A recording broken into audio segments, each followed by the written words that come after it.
The views and opinions of the guests of Veterans Archives do not reflect the views and opinions of Veterans Archives, its subsidiaries, or its partners.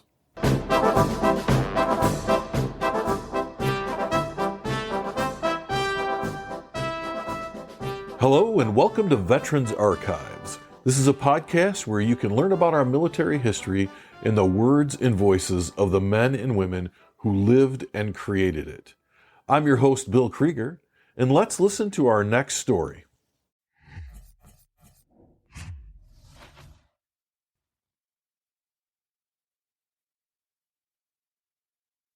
Today is Thursday, March 9th, 2023, and I am here with William Gilchrist Anderson. Yes. And so, Dr. Anderson, we're going to just start out from the beginning. If you could tell me when and where you were born. I was born in Americus, Georgia. My parents, they were probably as good as any parents could be and provided as many opportunities as they could for me and my brother and my sister. There were three of us born of the matrimony of John Daniel Anderson and Emma Jean Anderson. One thing that I remember most especially about my mother was she had barely got out of high school. But once she got married to a man who finished high school, and actually he had started college at Morehouse in Atlanta, Georgia, which was the premier male-dominated college for African Americans in the world. Morehouse College, well known. But anyway, I was born of that couple. My mother, though, felt as though if she was going to be able to do the best into the future, she needed to get an education. She was born of parents she never knew. If you read the book that was written by Clinton's wife, It Takes a Village, and my mother said that I never knew my natural birth parents, but I was reared by 6 or 7 aunts and uncles. It takes a village? Yes. It took a village to raise her, and what a wonderful woman they raised. Well, I want to ask you, I don't mean to interrupt, but I do want to ask you this. Why was your mother raised by a village? Why didn't she know her parents? Because she was one generation removed from slavery, and slave masters were only interested in how much work they could get out of you. And they even would trade you for another slave in another part of the town or another country, or they would somehow teach you how to pick the cotton, shake the peanuts, or whatever they needed in the farm. And of course, the primary industry in the time she was born was farming. And in Moultrie, Georgia, where she was born, we think, the primary industry there was farming. So they were interested in, can she pick cotton? Can she shake peanuts?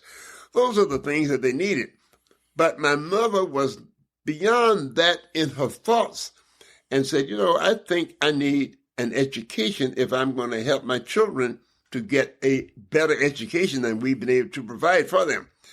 So she made a commitment when my sister and my mother got together. My mother said, when your sister starts school, I'm going to go back to college that I never went to except to walk by to see where it was.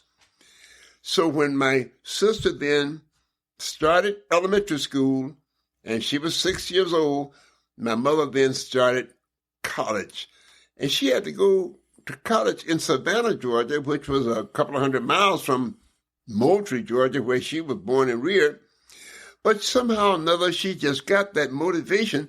I'm going to get an education, but I can't do it until my youngest child, that's my sister, is now able to do some things for herself. So she put my sister in elementary school, starting in the first grade. We did not have a kindergarten. And she said each summer, when my sister was at home, could be taken care of by the other members of the family or neighbors, she went to school. 20 years later, she got a college degree from Savannah State College. That was my mother. She set the example. She was the primary motivator. She then could come to us, 3 children, I had a brother and a sister, and say, you're going to get an education because that's the only way you're going to be able to get anywhere in this world. She was so motivating. Now, mind you, I'm not saying that my father was not, but anytime when we were in college and we really need an extra $10, we knew who to go to. It was Mother. Mother. So before we get too far in this, though, Dr. Anderson, can we talk a little bit about your father? Yes, my father was born in Cordele, Georgia, and his mother was one generation removed from slavery, and she never wanted to talk about her life as a slave. Her name was Mary, but half the women in the world were born Mary, and half of the men in the world were named John. So my grandmother, that was my father's mother, her name was Mary, and she lived in Cordele, Georgia, and she did not have any formal education. But my father would send us to Cordele in the summer months when we were not in school to get exposed to her, that was our grandmother, and to learn how she managed to survive slavery and to be able to give 2 children an education. My father had a sister that both of them wound up going to college. The first time in the history of the family that children of a slave, one generation removed from slavery, were able to get an education. So my father then, although he never finished college, he went to college. He spent a year or 2 in the Army when he was growing up. And we, his children, were looking at him and said, why would you do that? He felt as though that he had a responsibility to help the Americans get through World War I, not II, right? World War I. And he inspired us with that. Because later, when there was World War II, and the United States now was in the midst of this war between Germany and Japan, it did not mean that we were any different from our parents. Yes, we were now 2 generations removed from slavery, but this was the only home that we knew. And slaves would protect the only home that they knew. So what did I do? By the time I was 16, I pushed my age up and volunteered to go in the Navy. Well, I got to ask you this question, though, because it sounds to me, so this is different, because what I usually hear when I talk to people, especially African American, is that these last couple of generations, they were the first generation to be educated. But your family saw the value of education way before any of that. And so what was your parents' response to you joining the Navy and not necessarily going off to college? My parents saw something in me that many people could not see. I had a sense of responsibility to protect what I had. Yes, 2nd generation from slaves, but it was the only home, the only family I had ever known. And when my country was attacked by the Germans and or the Japanese, I felt a responsibility to protect what I had. Slaves, yes, we were slaves, but the only home that I knew was America's Georgia, where I grew up, went to elementary school, and my mother did not know her parents, but I do know that she was raised by uncles and aunts in Moultrie. And she would send us to Moultrie from Americas in the summertime so she could learn how they survived. And would you believe each one of those 5 or 6 aunts and uncles also recognized the value of education, and they encouraged it rather than saying, you don't need that. No. And they motivated us to go on beyond elementary school, beyond high school. The high school only went to 11th grade. Even further, they would be encouraging us to the extent that they would provide what they could, whether finances or whether food or whether the job in the summer. But the whole family got behind raising our mother. And our father set the example when he went to college. We don't know whether he ever finished college or not. We know he was in the Army, World War I. Right. But he also went to college, at Morehouse College, for a year, maybe a little longer. But he sensed the value and encouraged his 3 children to seek a better education. So Anderson said, I don't want just an education. I want to be a doctor. You want to be a what? I want to be a doctor. Nobody in the history of the family had been a doctor or a nurse. Nothing like that. Slaves but not doctors or nurses. Right. But I did get the motivation from my parents, both of whom went to college. Well, they finished their college is less significant than the fact they went to college and encouraged their children to go to college. So I got kind of eager. World War II was well on its way. I was approaching 16 years of age. I'd already pushed my age up to get a driver's license. You couldn't get a driver's license, learner's license before your age of 12. I think I pushed it up a year or two. But to get into the Navy, I pushed my age up to 17 and volunteered. And I was interviewed by the recruitment officer in Macon, Georgia. And he said, what branch of the Navy do you want to get in? Now, mind you, why Navy? Well, I thought the Navy was pretty clean from what I'd seen in pictures. Right. That's why I wanted to go to the Navy. I didn't want to go in the Army and get shot at like they got shot at. So I said, I want to go into the Navy. He said, well, what branch of the Navy do you want to be in? I said, well, I just know Navy, clean white uniform and they always clean on ships. Tell me something about them because I don't know anything about them. He said, well, there's a seaman's branch and there was the steward's branch. I said, well, I don't know anything about either one. Tell me about them. Well, the steward's branch took care of the captain's quarters. They cooked his meals. They cleaned his room. I said, stop right there. And I said this to the recruitment officer. I was 16 years old. I don't care if it's shuttling horse shit. I do not want to join the Navy to be somebody's servant. I've been doing that all my life. My parents did all that life. Right. Whatever the other one is, seaman. So I was motivated to become a seaman, not knowing what the future would hold. Little did I recognize that, yes, they permitted me to join the Navy, and they sent me to seaman's school it was in Illinois. Great Lakes. Great Lakes, Illinois. Great Lakes, yes. And I went there because there were only two branches to the Navy for blacks. You're either going to be a seaman or you're going to be a steward. So stewards went to, I think it was Virginia or somewhere, to learn how to cook and serve, wash dishes. No, I said, I want the other one. I don't care what it is. So I went there and I went in training for 6 weeks. At the end of my training period at Great Lakes, and incidentally, I did not recognize it at the time, but my company at Great Lakes was the last all-black company to go into the United States Navy. The very last. I did not recognize that at the time, but historically, you can prove it, we were the last. So after 6 weeks of training, we all could go home for, 2 weeks, I think, to recover from the training. But while I was home in recovery, I developed tonsillitis. And a doctor in America, we had doctors that would take care of things like that.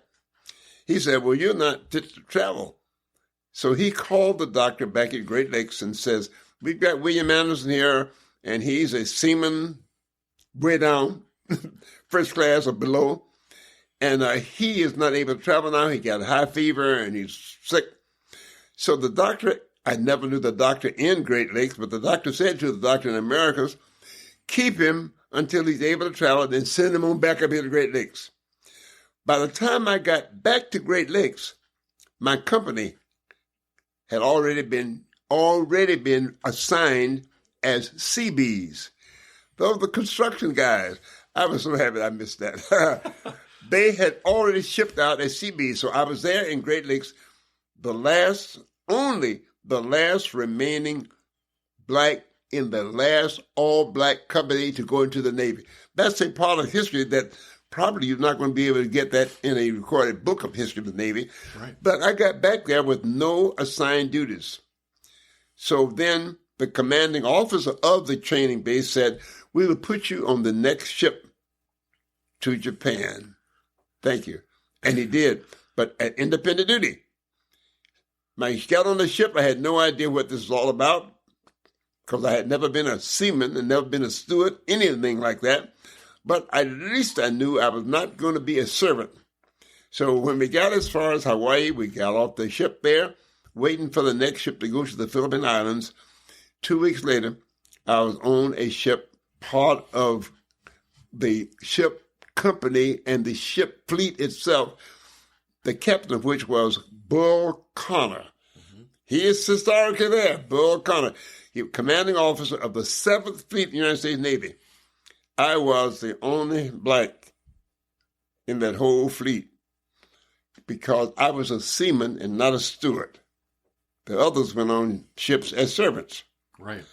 So I was on that, and halfway there, because we stopped in Philippine Islands for a couple of weeks, but on the way to Philippine Islands, Bill Connor got on the PA system to announce, we need hospital people to work in the islands of the Philippine Islands because we have not even got an established hospital, let alone clinics for the patients when they get sick, for the SEALs when they get sick. So he said, anyone in this group that has any background at all in medicine, report to me. Well, I went up there with my brazen self and said, well, I had 2 years of pre-med. That'll do. Because we will send you to hospital corpsman school when you get there. I was the only black in that group. The others came from medical school, prep schools. But let me ask you this question. Yes. Not to interrupt, but actually two questions. Yes. So the first question is, what kind of things did you do on the ship when you were headed to the Philippines before you went to corpsman school? And then when we get done with that, I do have one other question I'd like to ask. I had no assigned duties on board ship. I was the only black on board that ship in the 7th Fleet, the only one. I did not realize that at front. And I did find out pretty soon, though, that if you're not in the ship's company, and certainly ship's company officer, you do not have access to freshwater showers.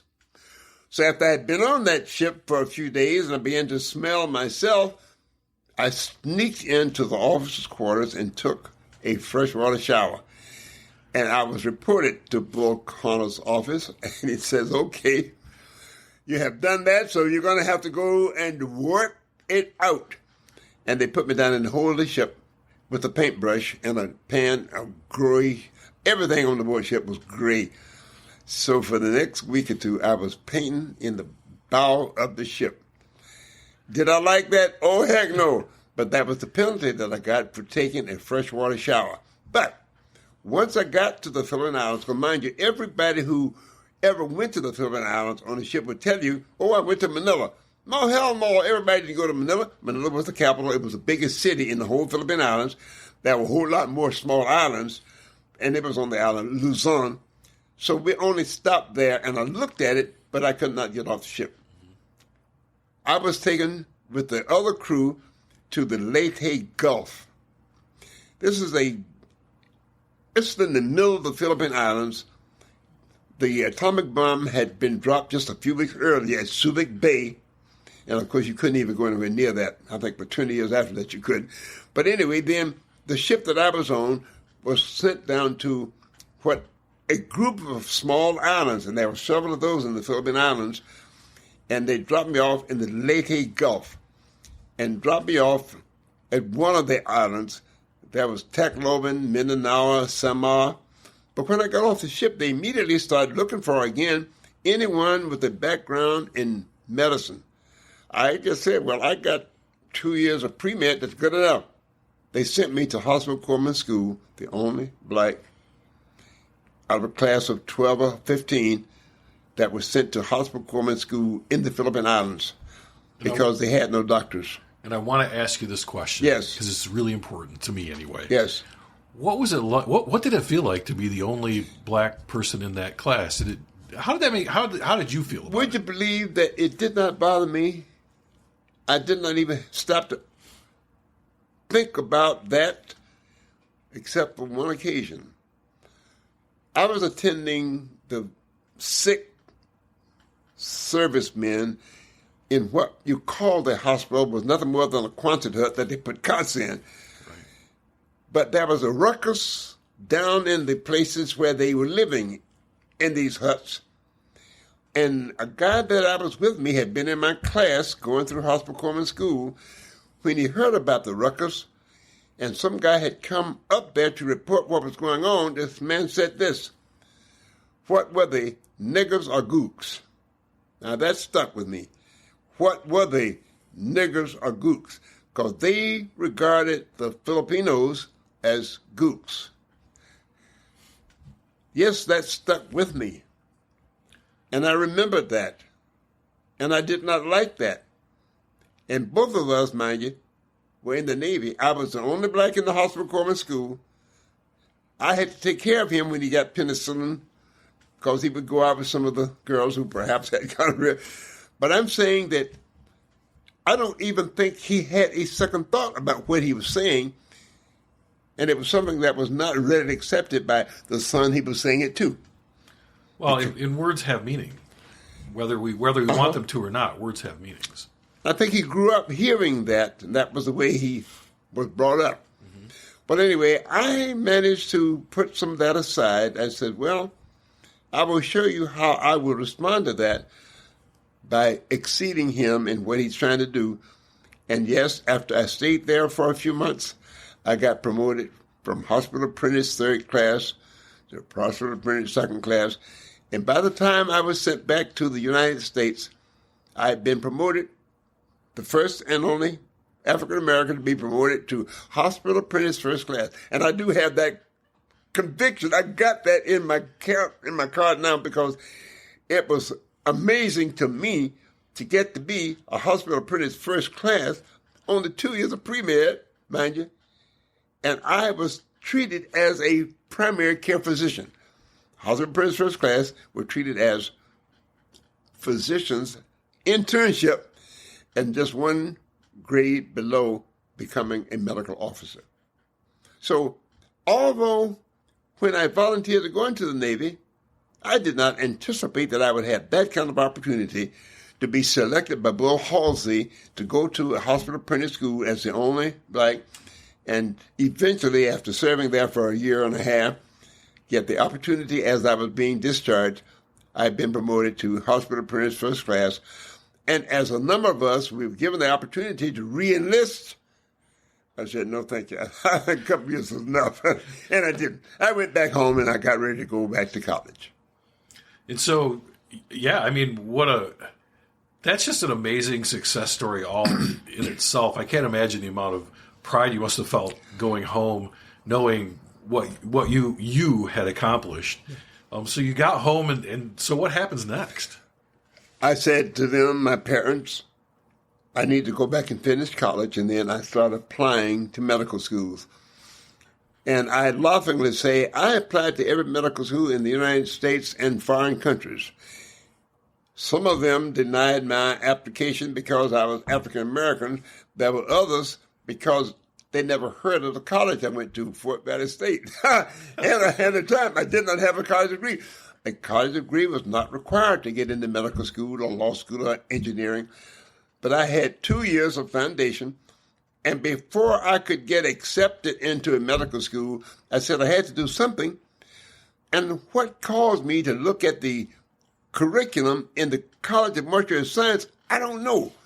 But somehow or another, this is part of the Atlanta University system. And Atlanta University was sort of like, if you were to say the center of African American education in the United States, where would it be? Atlanta, Georgia. That's where we had some of the best, Martin Luther King.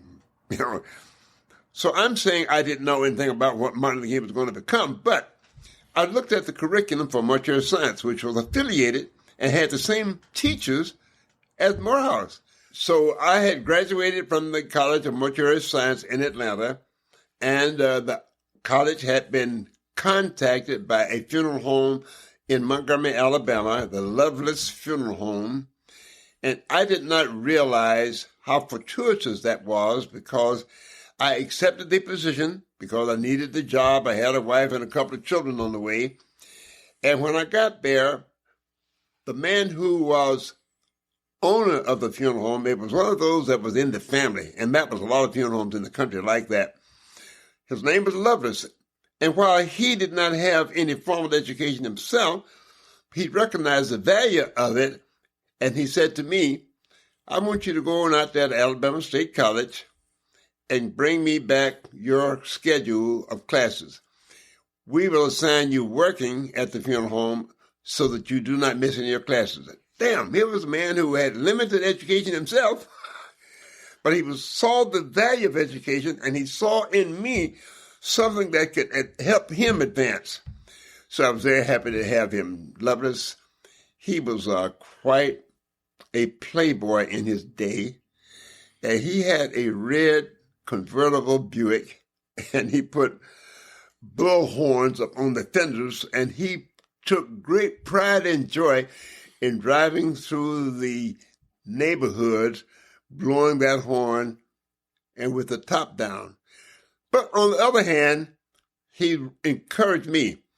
He said, go to this is out to Montgomery, go to Alabama State, get your schedule, and we will assign you work around that so you don't miss going to school.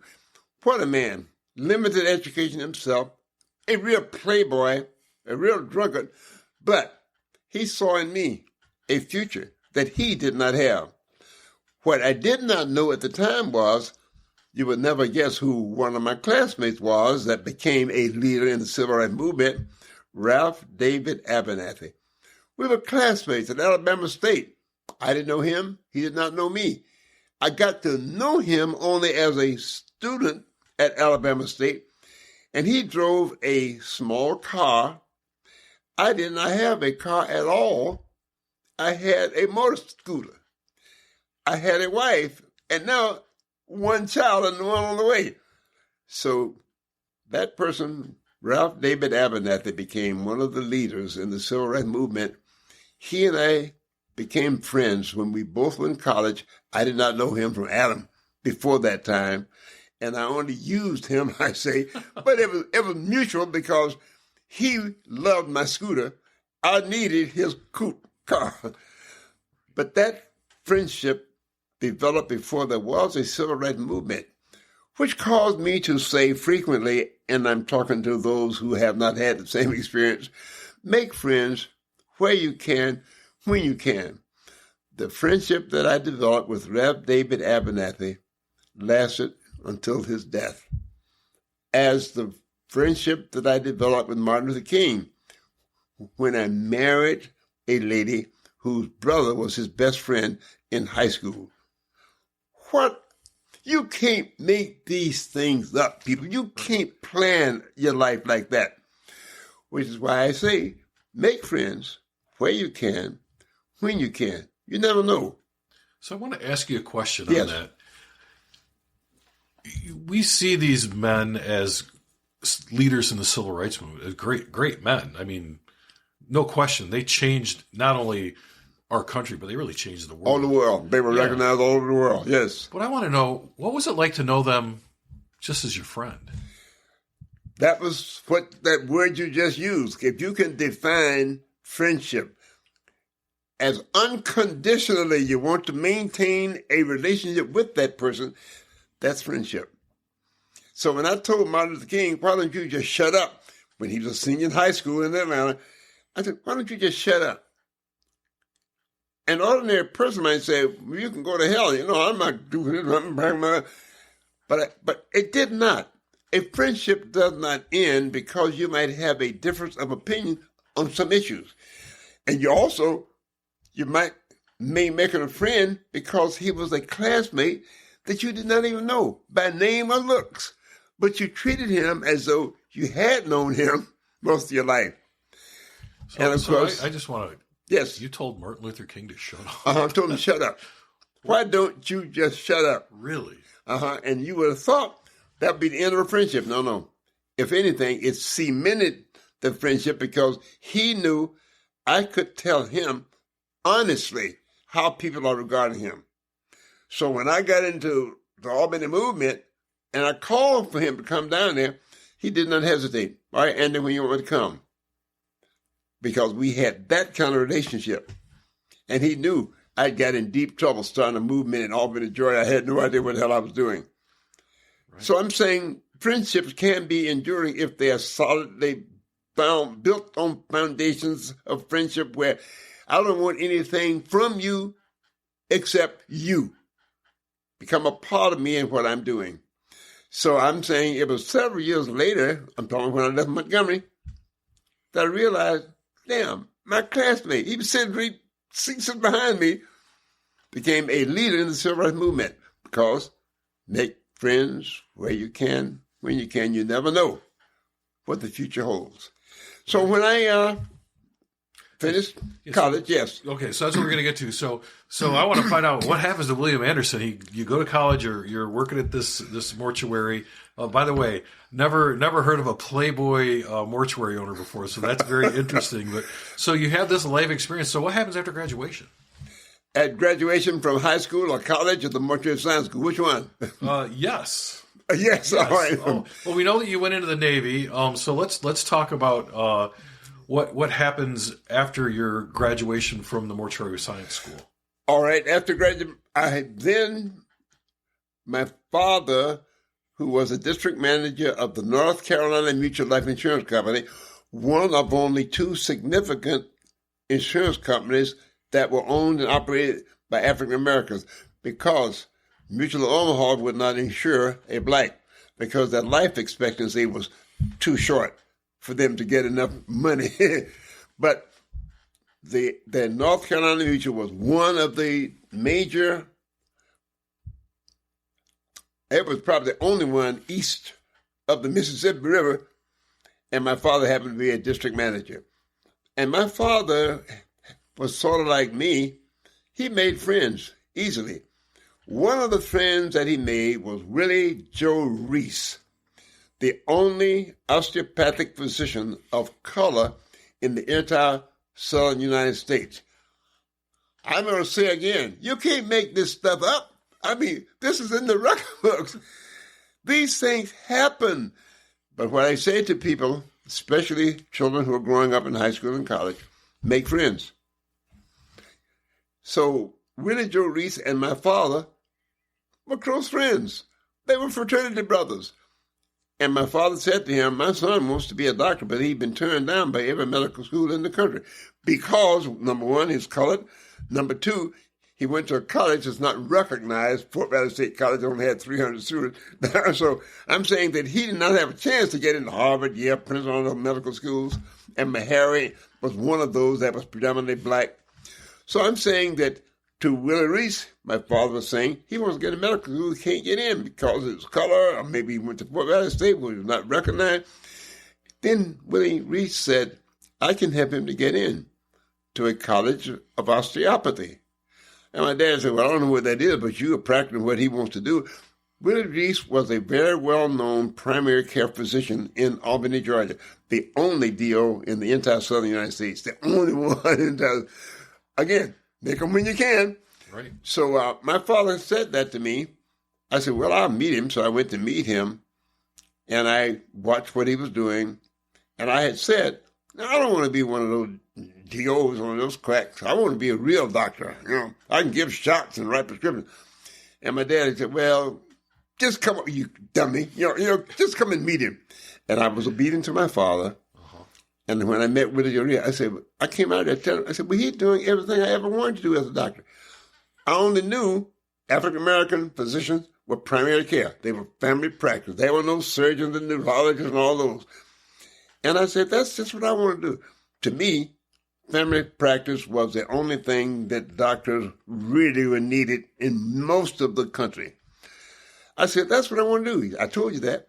So Willie Joe Reese said, it's, again, coincidental. He had been on the faculty at Des Moines Still College of Osteopathy. Wait a minute. He's a DO, yeah. On the faculty, yeah. How did he get on the faculty? They needed a biochemist. And he had graduated from a college in New York that went kerflooey because they did not maintain the certification. So he could not use that degree anywhere except the College of Osteopathic Medicine in Des Moines, Iowa. The dean, his name is John B. Shoemaker, I'll never forget him.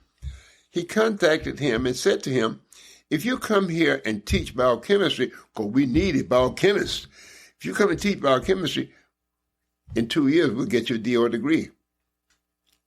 Would you believe that's how he got to become an osteopathic physician? It's kind of a roundabout way, isn't it? In some quarters, you might say, don't look a gift horse in the mouth. Right. But I'm saying, but don't prejudge the opportunities that come your way and you decide, is this going to be beneficial for me or not? So when he could not get a degree from Middlesex medical school in New York, and of course there were a lot of schools like that. Mm-hmm. And so he could get a license to practice in some states, because Georgia was the only state that recognized the osteopathic degree when he graduated from Des Moines. But he went back to practice in Albany, and yes, he could practice family medicine. I said to my dad, well, that's all I ever wanted to be. I didn't know there were neurologists or radiologists. I just wanted to be a regular family doctor. Well, Joe Reese just called John Shoemaker and said, this boy is the son of one of my best friends. Would you take him? Well, he got to be examined. I went up there to Des Moines with some anticipation, some expectation, but I went anyway, and they did the entrance exam prior to even considering me for admission. It was a one-day exam. The Ohio Reading Comprehension, Minnesota Multiphasic. Can you imagine that 70 years ago? I'll never forget them, because those are the entrance exams for Des Moines State College of Osteopathy. I took the questions, I took the answers, and I was accepted that same day. All one day. They were able to score that test in one day? One day. Wow. They made a decision whether they would keep me or not in one day, because I satisfactorily passed the 2 certifying or qualifying examinations that everybody had to take to get in there. I was a little bit smart. I mean, I was, Yeah, you learned a few things in your life, didn't you? And I had been to Rochester Science School. I'd got a college degree, so it's not like I was just walking in off the street with no education. No, so I passed those and I was accepted. I never looked back. I went back home and packed my things, and I said to my wife, and I got 2 children by then, I says, we don't have that much money, but you can come up and visit with me, or I can come and visit with you at Christmas, at Easter, and summer. And she said, I don't think so.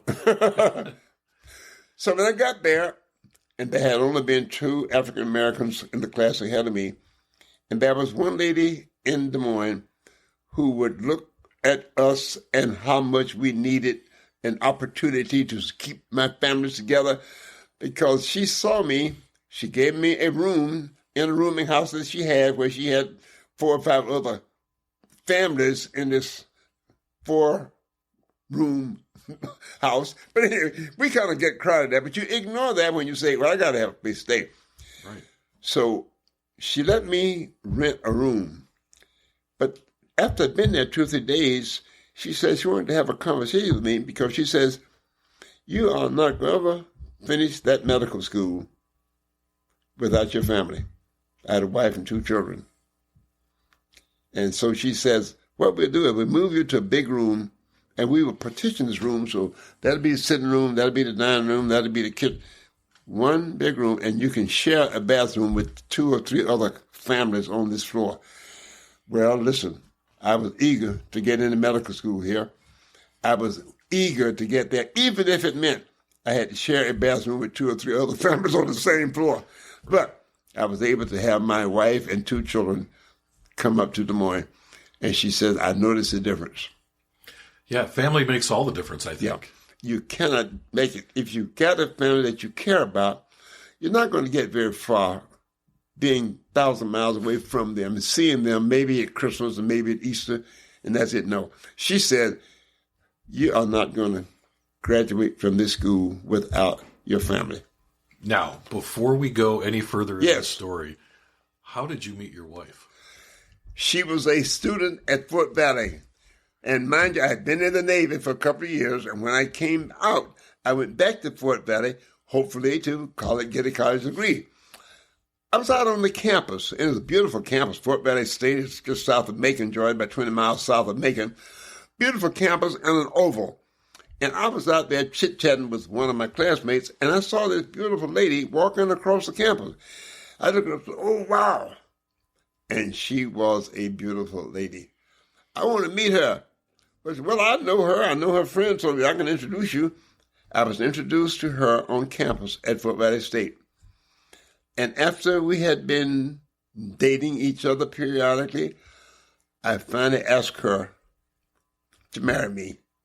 And she got one of her classmates who lived in Macon, which was only 26 miles away. Can we come up there and get married by you? Yes. So I got married to her while I was just out of the Navy, third year of college, and went up to Macon, and we got married and been there for 65 years. Mind you, could not afford a honeymoon. So 50 years later, I said, I didn't give you a honeymoon when we got married. And we went to Jamaica. And we had one of those 2-week things down there. And I invited my friends and her friends to come down there and join us for a week.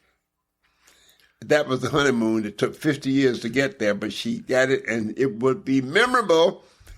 She finally got the honeymoon that she deserved. That's incredible.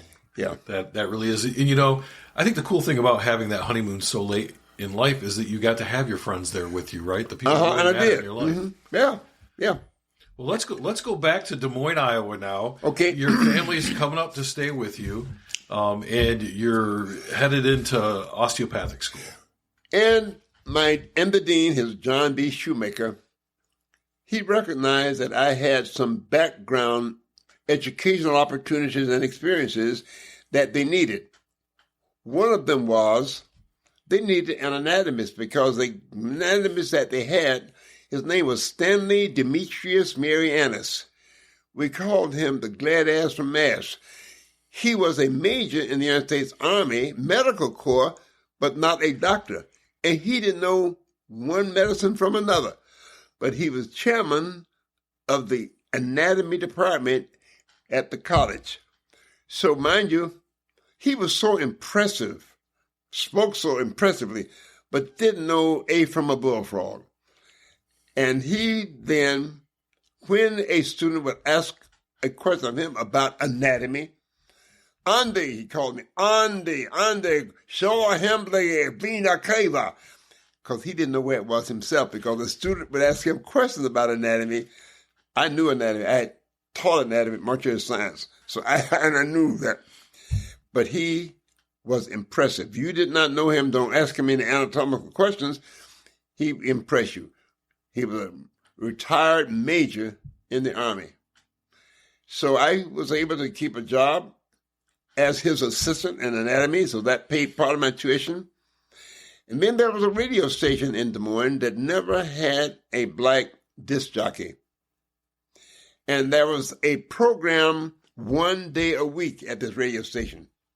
I think we called it Quit'em or something like that. But the name is not important. The important thing was that the owner his name was Weber, and I won't forget him either. I went to Weber because I had heard on the radio station that he had 1 hour, one day a week of ethnic music. Black, Hispanic, country western, boom, boom, boom. 15-minute segments. It made no money. So I went to him because I had done some work in Atlanta in a radio station. Maybe I could interject that parenthetically because while I was in Atlanta going to Montreal Science School, I was also a member of Wheat Street Baptist Church, which was one of the premier churches in the city. And in the meantime, there was a choir at the church that I was going to, Wheat Street Baptist Church. I always remember that.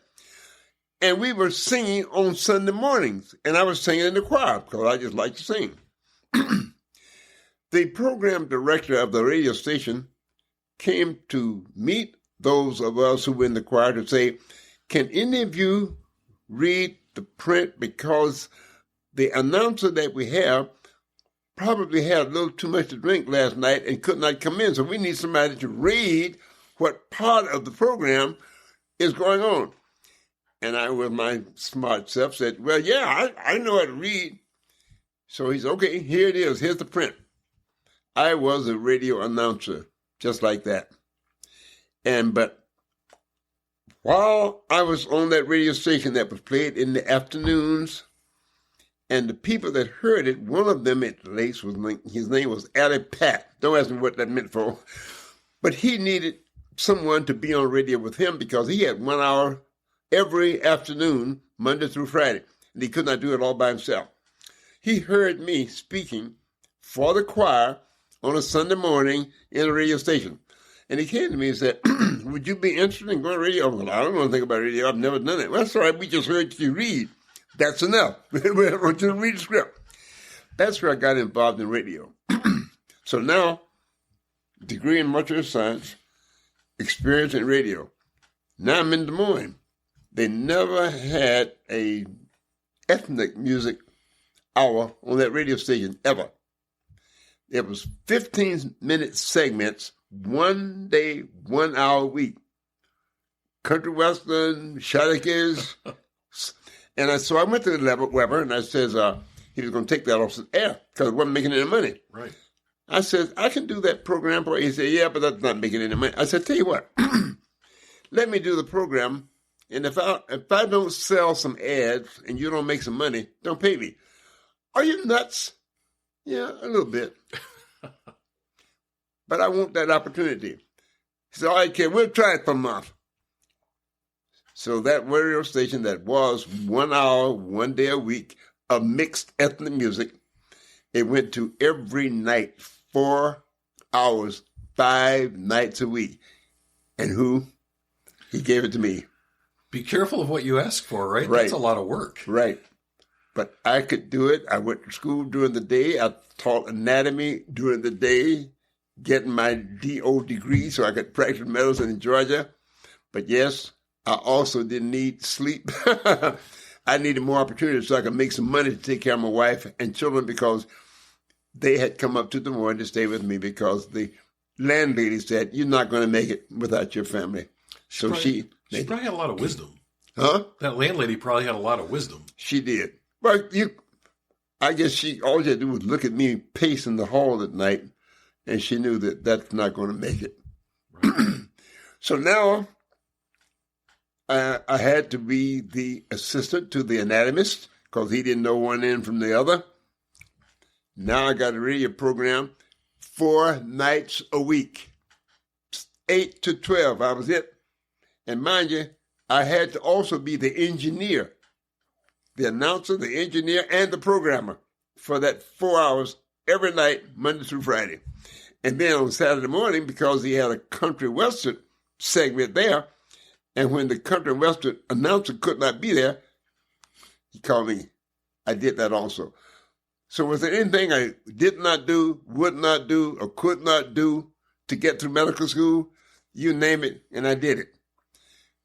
But 4 years later, I got my degree.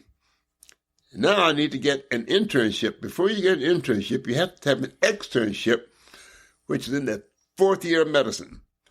I had gone to the dean and said, Dean, I have been trying to get an assignment at a hospital for those rotations, and they won't take me. The Flint Hospital, it was called Flint Osteopathic Hospital, was rated as the best in the profession. They had never had a black. And his name, I will think of his name in a minute. The administrator of that hospital, he was contacted directly by the dean, Shoemaker. And he says, Anderson, I want you to know that he's black. Well, we never had a black doctor on the staff, intern. But Shoemaker said, but you don't understand. He is a very good student. He's a hard worker. He's really ambitious, so he can do a good job for. I don't care. But Shoemaker was able to convince the administrator of that hospital, try me out for a month. I went there, opened doors, so much so that I was able to go back there for externship, and when I graduated, I even go back there for internship. So I'm saying that there were those who did not give blacks an opportunity because they didn't know any, or the ones they knew were just on the farm picking cotton, so they didn't know anything about advanced education. But when Shoemaker convinced the administrator of the hospital they'd give me a chance, never looked back. And not only was I able to get to the externship there, I was also able to get the internship there. Then I tried to get the residency in surgery, and that's where the roadblock, because they had the blackball. You don't understand the blackball? Mm-hmm. One member of that department could block them accepting me. And I did find out later who it was, and I wished him well in hell. But anyway, no, I never got in there as an intern. I was there as an extern. Mm-hmm. But that was enough to get me now a degree. I was able to go back to Georgia and get a license and practiced in Albany until that urge came to me now. I want to really be a surgeon. Let's take a quick break. Veterans Archives is a 501c3 nonprofit organization, and we rely on donations from our listeners. If you are enjoying these stories and would like to support our continued efforts, please go to www.veteransarchives.org and select the donate button. Thank you. Well, before we go there, yes, there's a couple of things. One, you knew very early on that you wanted to be a doctor. Yes. Right? Right. So I see that. There's that drive the whole time. Also, a point that's not lost on me is that no matter how good you are at something, you've got to have people in your corner. Right. To help remove those roadblocks. Exactly. Right. And then finally, I've heard you say so many times, just take a chance on me. And I think the radio station just so greatly illustrates, look, if this doesn't work out, you don't have to pay me a nickel. Just give me a chance and I'll prove to you I can do this. And it just feels like your whole life has kind of been that way. Right. Don't accept no as the final answer. If it's something that you really want, you know you can do it. Don't accept no.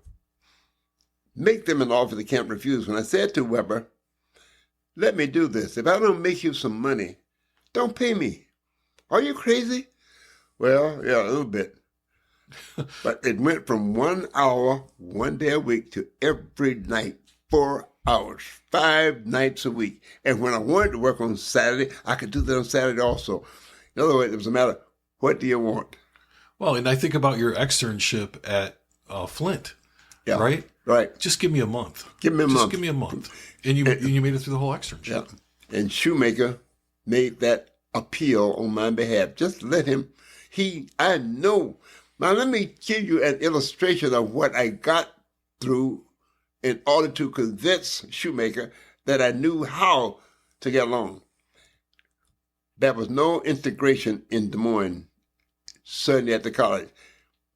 The Babe's Pizza Parlor, which was only 2 blocks away, would not serve a black. So I'm saying Des Moines was still racist then.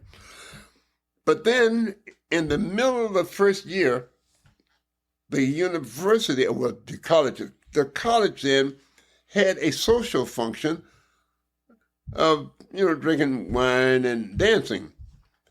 Sandine, I will never forget her name. She was the biochemist at the time. At this social function, the dean had already said to me, there is no integration in Des Moines.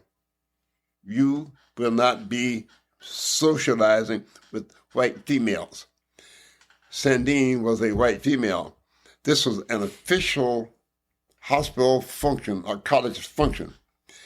She told one of my classmates, go and tell Anderson I want to dance with him. Oh, crap. I knew the dean had said, we don't have any interracial socializing here. If I tell him, go and tell Sandine, I can't do that. I'm going to flunk biochemistry and I'm thrown out.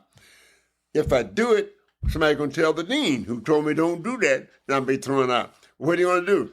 Well, I took another drink of alcohol with orange juice, and I went and danced with Sandine, chairman of the biochemistry department. What happened? Nothing. From that point on, integration was open on campus. And once it got there, it naturally spread. Babe Pizza Parlor, which would not serve a black, all of a sudden. And there were 3 or 4 whites in my class who said them to me. We were in class together. We'd study together. They said, let's do this. This is early on in the first year. If all of us cannot go together to these restaurants like Babe's Pizza Parlor, none of us will go there. And we'll tell all of our classmates, don't go there. Mm-hmm. That was the beginning of the end of desegregating Des Moines. They were not going to throw out the whole class because I danced with Sandine. All of a sudden, the dean said, well, all bets are off. Nothing happened. All that from one dance. It didn't take long. No, not at all. Just had to see one integrated couple on the dance floor at the college. That was enough to say, and nothing happened to him. He didn't get kicked out. He's a good student. He's leading the class, president of the class. So it must be something better than what we've been doing, because look what we have now. Totally integration. Right. Yeah. So let's go back now. You've graduated, and you got the itch now. You want to be a surgeon. Right. And because I practiced in Albany for several years in family practice, I always wanted to be a surgeon. So then I started applying for surgical residency. In the history of the osteopathic profession, there had only been one hospital in the United States that accepted a black in the surgical residency program, and that happened to be a suburb of Flint. And the guy's name was, I will think of his name in a little while, but anyway, he had been there as an intern and made such a great reputation for himself as an intern there. His name was Cliff Isaacs. You say, Isaac, that's a Jewish name. Well, it might be, but he got it somehow along the way, but his name is Cliff Isaacs. But he had done an internship there and applied for residency there, and the chairman of the department, John Fardell, was not as racist as the whole community. And he said, well, this is a smart guy, could make a great surgeon, so I'll take him. He took him. The first black to get a residency in Michigan in the osteopathic profession, Cliff Isaacs. Jewish name? No, he was black. So you cannot judge a man by his name. No. Nor by his voice or a lot of other things, right? And so Fardell became one of my neighbors where I live now, right around the corner from here. Oh, okay. And because he had retired, he was probably near 80 years old. But every time we would come together, we would laugh about that, because he was chairman of the Department of Surgery, and he was like Shoemaker. I'm not going to prejudge this man because he's black. He took him in that residency program, and he turned out to be an excellent surgeon. And he was one of those hard workers. I don't think he ever went home. He was in that emergency room every day. An excellent surgeon. Unfortunately, he died early, but he made room for those who would come after him, because there was no longer a question of what color is it, whether you're going to take him or not based on what his color is. No, he set the standard. Cliff Isaacs. Well, and if we think back along your career, especially in the corpsman field, you probably did that as well. That was not my objective, but it happened as a result of me pressuring, if you call it pressuring, convince them, just give me a chance. Right. Give me a chance. That's all I asked for. And you proved that you probably exceeded expectations. I'll just say that. Well, going back to Weber, who owned that radio station, KWDM in Des Moines, it came to a point where he came to me and said, can I borrow $15 a day to get home and get a sandwich? Because he did not make a lot of money owning that radio station, and it just coincidental that at one of those days, he did not have enough money to buy himself a lunch, and he came to me. Well, what goes around comes around, I think, is how that is that old saying. So, right. So what happened? You wanted to become an osteopathic surgeon? And when I applied, I did the internship in Flint. And then when I graduated from that and wanted to go on into surgery, I put the application in, and they had the blackball. You've heard of the blackball. Yes. One member of that department stopped me. At the time, I knew who it was. I don't remember him now. I kind of pushed him out of my mind. One person stopped me. But then I had a couple of those who did not go along with that. And when I tried to get into a program in another location, then I was back in Detroit. And I went to Arts in the Hospital because there were two notable osteopathic hospitals in the city of Detroit. One was Detroit Osteopathic Hospital, the other one was Art Center. A black could not go in the door as a doctor, an intern, an extern, a surgeon, anything like that. No doctor, medical practitioner could get into Art Center as long as Biggs was his name, Ray Biggs, B-I-G-G-S. Some of those you never will forget. Right. He was chairman of the Department of Surgery. And when I was trying to get a surgical residency, and that Detroit Medical Hospital had the reputation for the best surgery residency program in the profession. And when I tried to get in, they said, he will not even look at the application as soon as he found out you're black. But I was able to get into a hospital down the street. Now, that was Detroit Osteopathic. And then there's Art Center. They had two notable hospitals in the city of Detroit. The guy who was at the chairman of the Department of Surgery at Art Center, name was Don Randy. He's dead now, by the way. Don Randy was not a racist by any means.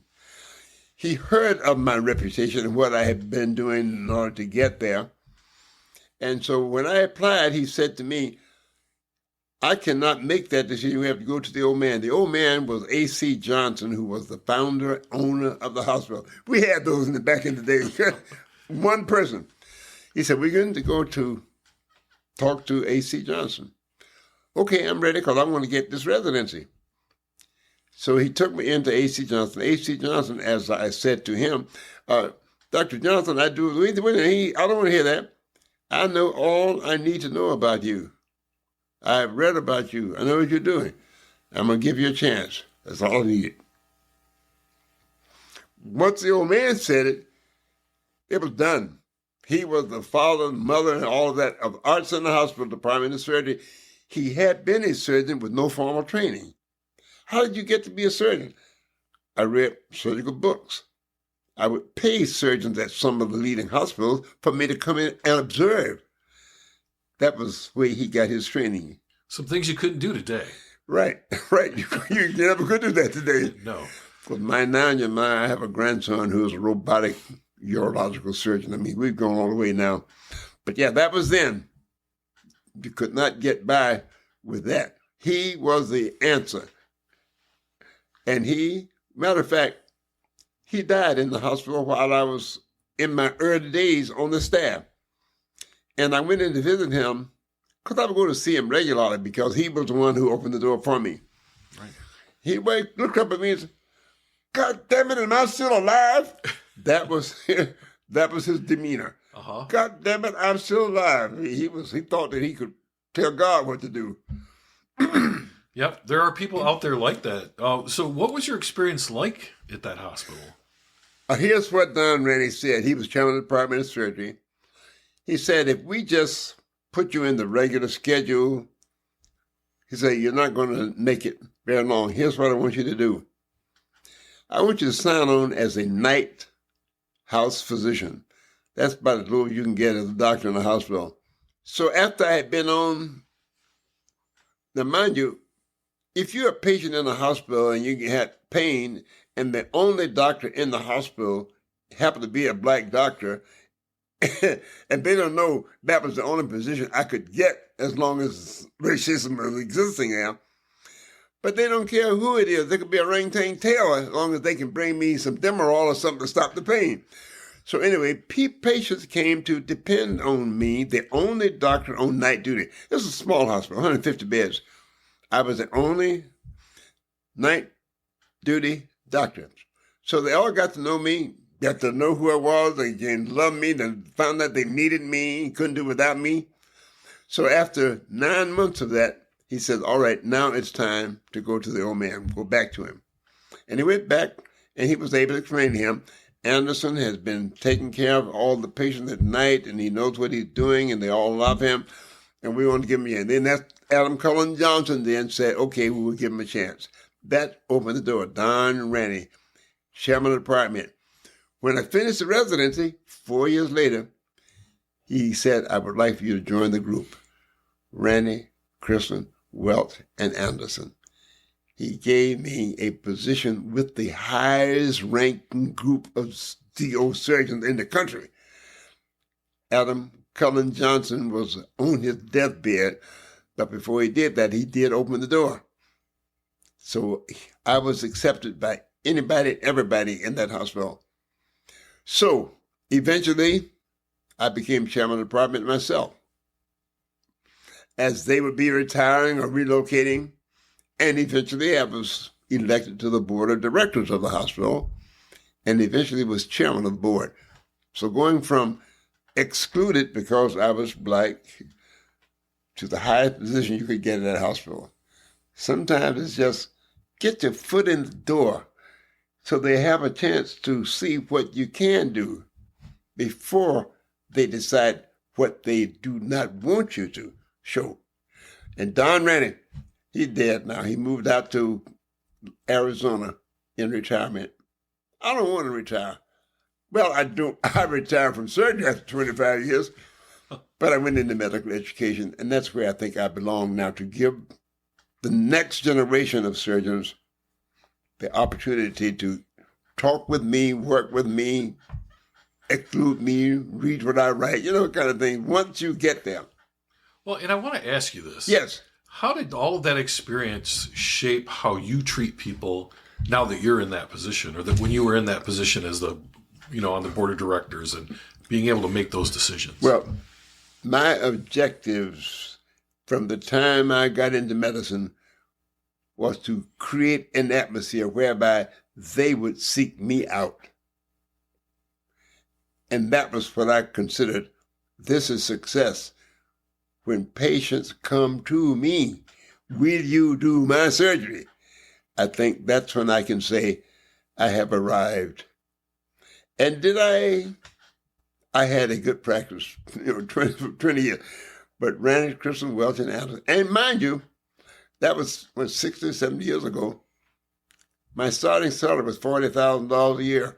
That was more money than many in that day, $40,000 a year. But well, it was a busy hospital. Arts in the Hospital was a busy hospital, yeah. All right, so another question I have for you is you stopped doing surgery and you went into education. What was that transition like, and why did you do that?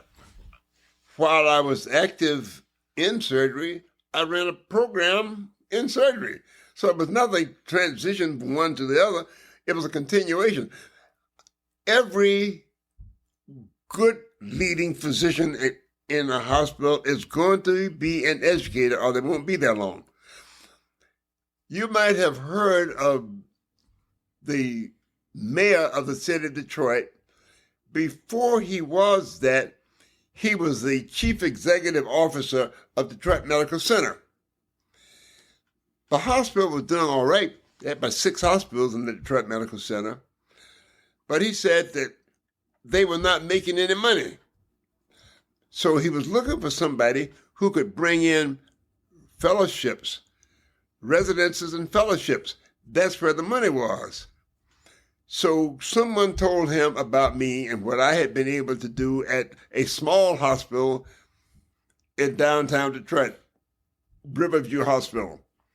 So I went to Mike Duggan's office and he says, can you put some postgraduate education programs in this hospital system? And so I had 6 hospitals, Detroit Medical Center. I said, yeah, I can do that. Just give me a chance. So the hospital that I was at, Riverview Hospital, was closing anyway for whatever reason. I think it was a mistake. But anyway, that's another story. But I said then I can do that because I do know the people to go to get approval for these training programs. So he hired me. 3 or 4 months later, he asked me to come back to his office. His office was down in Hutzel Hospital at the time. And he said, what the hell are you doing? What do you mean, what am I doing? He says, you have taken 150 new resident programs in here in the last 3 or 4 months. Well, isn't that what you wanted? Well, yeah, but I didn't know you could do it so fast. Well, I overwhelmed him with what I was able to do. And Detroit Medical Center all of a sudden is making a hell of a lot of money on postgraduate training. You don't get paid for students now. You have to take them, but you don't get paid for them. When you become residents and fellows, that's when the hospital gets paid. All right. And so it's important for a hospital to offer those people something, right? Absolutely. You're not just going to pick a hospital and go do that. Hospital has to have a training staff. In other words, the residential program is not going to be approved by either AMA or the AOA if you don't have a qualified chairman of that department program educator. Yeah. I brought both. So what's the importance to you? I know you said if you're a doctor, you should always be educating, but what's the importance to you about educating these young doctors that are up and coming now? If nothing else, let me tell you, in my immediate family, while there were none when I entered medicine, today there are 10 in my immediate family. Does that say anything?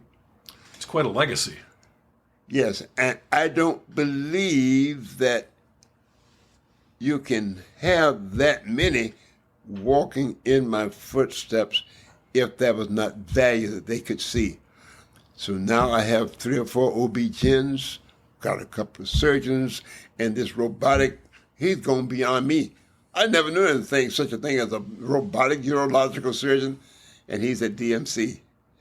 So I'm saying that sometimes you set an example even for your own children, your own family, things that they did not have any idea they could do. Ask me what I thought that my parents could do to help me with. My mother was an educator, teaching in elementary school. My father was an insurance man. I didn't want to do any of that. I wanted to be a doctor. Then I wanted to be a surgeon. Well, I want to ask you this question, and not in that hokey sense that sometimes people ask these questions, but really, why did you want to become a doctor? Why did you have that drive to become a doctor? What was it? I did sense when I was growing up, there's not a single black doctor in this town, and there was a need. I sensed that even when I was 6 years old. We did not have a black doctor, and white doctors may see you coming in their back door after hours, but that was the extent of it. They didn't make house calls. So I'm saying that I sensed that when I was a teenager, so much so that they gave me, in the back of the house, there was a garage, there was a workshop, there was a brooder, there was a laundry, all that in a row. My mother gave me a block of that, and she would tell the neighbors, watch out for your cats and dogs and chickens, because my son is practicing to become a doctor. Did no idea he would ever get there, certainly not as a surgeon. But she told them, ever since she had known me, I've always indicated that I want to become a doctor. How did I get in my blood? I don't know, because there has not been a doctor in my family. But how know? God works in mysterious ways. Let me say the rest of that. Yes. Wonders to perform. He plants his feet upon the waves and rides on every storm. So I had to ride on some storms. I had many doors shut in my face. I was denied access to training programs that I thought were good, only because I was black. I sensed that even as a 12-year-old. And I think also, when I speak of God, I don't mean a universal God. Everybody has the same God that worships. No. I think if you don't have some original ideas in your mind, something is missing. And I don't know how I got to the point where when I was 6 years old, I was telling people I want to be a doctor. You're out of your mind. There's no doctor in the history of your family ever. And besides that, you're black and no doctor black ever in your household, in your neighborhood, in your city. So I cannot say why it is I wanted to go beyond that. Or why did I elect to volunteer for the Navy as opposed to the Army? I couldn't get in the Air Force. I think Air Force might have been my first choice, but a black could not be a pilot in the Army then. So that's why we have the 99th Pursuit Squadron in Tuskegee. And guess what? Tuskegee Airmen, where they trained, where they flew out of there, and they were in a pursuit squadron. And it is my very well-based knowledge that when there was a bomber, now bombers are not maneuverable. They can't move quick moves. When bombers, a black pilot could not be the pilot on a bomber. But those who were the pilots on the bombers would request those black pilots from the pursuit squadron in Tuskegee be our escort. History will tell you they never lost a plane as long as the 99 Pursuit Squadron was protecting those planes. They never lost a plane.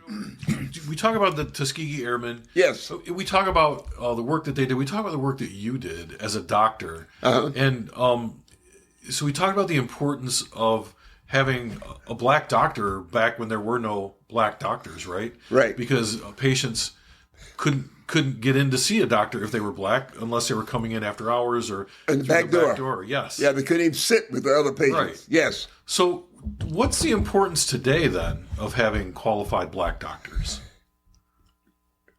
They have a choice. There are still blacks who feel as though in order for you to take care of my ills, you got to be white, trained at Harvard. There are still some like that. That is notwithstanding the fact that there are now black doctors at all levels in the medical field. There are, in addition to being 3 or 4 predominantly black medical schools, Harvard, Yale, Princeton, all that have medical schools, you'll find black faculty members as well as black students. So I'm saying that it has taken a century to integrate the field of medicine, but it is happening. It is happening. I think it's important. Right. And of course, I say, too, that a black patient needs to see that there is a black doctor doing what I need done and has a reputation of being as good as, if not better than, any other doctor in my area. They need to see that. And so I'm somewhat disappointed. On the other hand, I'm very pleased. Michigan State was possibly the first college or university in the United States to have a whole program, 20 years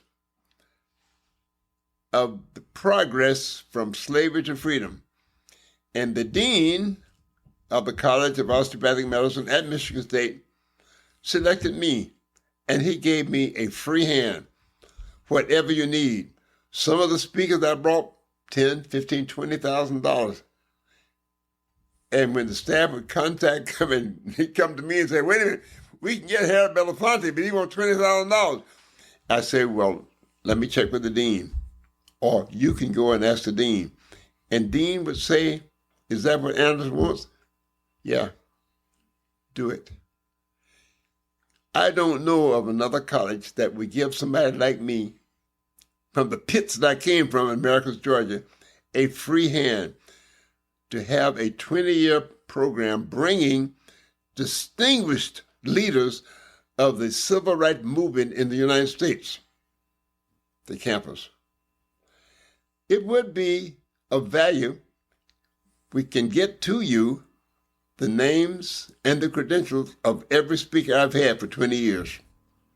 That's available. And it only happened because of the dean of the College of Osteopathic Medicine, and it's not happening anywhere else in the United States. There are those who sense if we're going to be what we purport to be, a free and open society with equal opportunity to everybody, you need to know answers to some of the questions that you raise. How did you get to do X, Y, Z? And without exception, every time you've asked me that question, I will say to you, here's who opened the door. In other words, it doesn't happen by a change in the Constitution or law. No. There's usually, Don Manning was the person at Arsenal Hospital that let me come there as a resident and then offered me a job at the end of the residency. It was John B. Shoemaker who let me come into Des Moines College when there were no blacks in there. He opened the door for me. So I'm saying that don't look at a person and judge them by how they look or where they come from. If you look hard enough, in most places now, you're going to find at least one champion who will say, give him a chance. Give him a chance. I was fortunate enough to have somebody in those places that I mentioned somebody, and sometimes it's people like the Gilchrist Funeral Home in Montgomery, Alabama. They never had anybody like me in there. And this owner, he said to me, go out there to the college and get your schedule, come back here, and then we will let you work around your schedule. How many people will be looking for that? I'll work when I can, when I'm not in class, and he let me do that. Well, the whole story here, I think, just to put a fine point on it, the whole story here is just give me a chance. Give me a chance. And I could do it. Now, you said, about midway through our conversation, you said success is really when people seek you out because of the knowledge that you have. So I want to ask you two questions as we close this out. So the first question is, are you successful? Absolutely. I have met every goal that I set for myself, and I consider that success. And second of all, as we know, people will be listening to this long after you and I are both gone from this earth. And so I'm just wondering, what message would you leave people as we close out our conversation today? Do not be discouraged by a history that will hound you throughout your life. That history says because you're black, because you're male, because you're female, any other thing that they say, this is why you will never be success, ignore that and pursue your goals and your ambitions, notwithstanding those who will say, you never can, you never will, that is not for you. Do not accept that.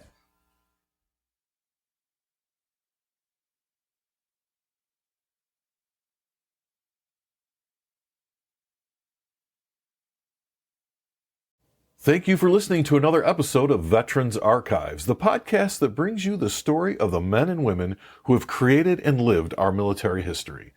If you or someone you know served in the military and would like to share your story with Veterans Archives, please go to www.veteransarchives.org, select the Apply Now button, and fill out our application, and someone will get right back with you. Veterans Archives is a 501c3 nonprofit organization, and we rely on the donations of our listeners.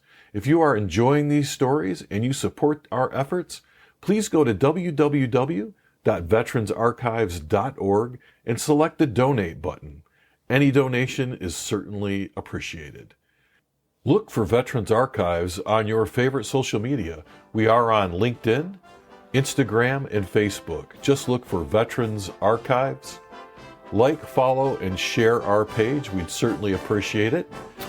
If you or someone you know is a veteran and you are struggling with mental health issues, please dial 988 and select option 1 for the Veterans Crisis Hotline. Please be sure to tune in next time for the next episode of Veterans Archives.